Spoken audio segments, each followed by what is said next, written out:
Explain what you believe might be happening behind the scenes in trying to find this mother and child. Yeah, Frederica, the way it's laid out is very appropriate. The way that your story's been describing it right now, behind the scenes, American personnel are at a lower level of presence on the ground in Haiti, and so that's a bit of a hindrance.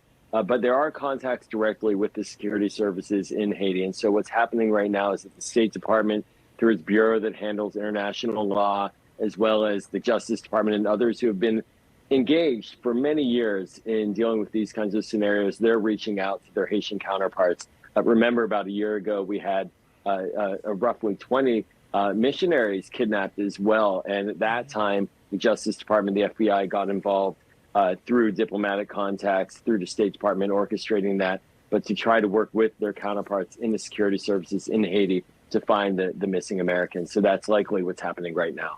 So the U.S. State Department, on Thursday updated its travel advisory to its highest level, warning people not to travel to Haiti due to prevalent kidnappings, crime, civil unrest there. There are a few other countries neighboring who also have very elevated warnings. So in a case like that, whether people are traveling, planning to embark on traveling to a country like Haiti, or they're Americans already there, what does this mean for the kind of resources that would be devoted to Americans who get in trouble in areas where the travel warning is very high?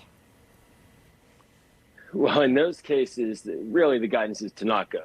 The guidance is to stay as far away as possible from those dangerous sites. There's no guarantee of American safety when an American is in the country. What we saw even from the official response from the State Department is that there is work to help find the individuals, but nobody can assume that they go to a country and that they have a protective bubble around them. They just don't. And Haiti, in the bigger picture, is a country that's still in a significant amount of security chaos. The gang violence is rising. That's why we saw a departure of many of our diplomats last week. And in addition, the UN, United Nations, just has renewed its political mandate. And it's going to need to come up with a report, and it will likely deliver that in mid-August on how to address security in the country. So it's an ongoing challenge, and this challenge is not dissipated. And so for Americans to travel there, they're really running their own personal direct risk, and it's really not advisable to go. And then among the challenges for, say, the State Department is now trying to figure out who may be responsible for this alleged abduction, what's being demanded, how the State Department would either acquiesce to those demands or make some other decisions. Give us an idea of the levels of discussions or movement that is happening as it pertains to any or all of those elements.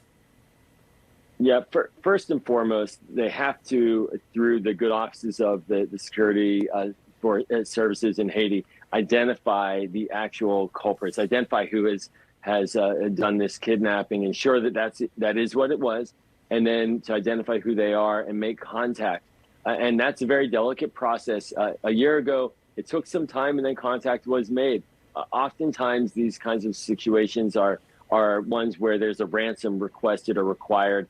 A year ago, again, those detained, the missionaries, they escaped. They broke free. So that was a different scenario, roughly 20 people. But they're going to have to make contact and then start to engage and figure out exactly what happened. Chaos has been happening in Haitian politics as well. It's worth noting a couple of years ago, the assassination of the president that was organized in Florida by a Haitian American. And so there's a state of real internal turmoil. So finding our allies there, the people with whom we work, the security services, and ensuring that they are getting the right information, that's the critical first step, as it then gets into the State Department and the other agencies who work on this and how to address it. For the ministry or missionary groups that are in country there in Haiti, what is the communication like with those groups already in country when you have a level 4, a high level of risk like this? Is the State Department in a position where it's telling people to leave, or is it operate at your own risk? What is the dialogue? Yeah, it's really heartbreaking just to think about this as well, because these are missionaries going there to do the Lord's work, to do work that they believe and are committed to in these communities. And I served overseas as a Peace Corps volunteer. And when one goes overseas, they are inherently choosing to put themselves in communities that may have different modes of communication, different engagements.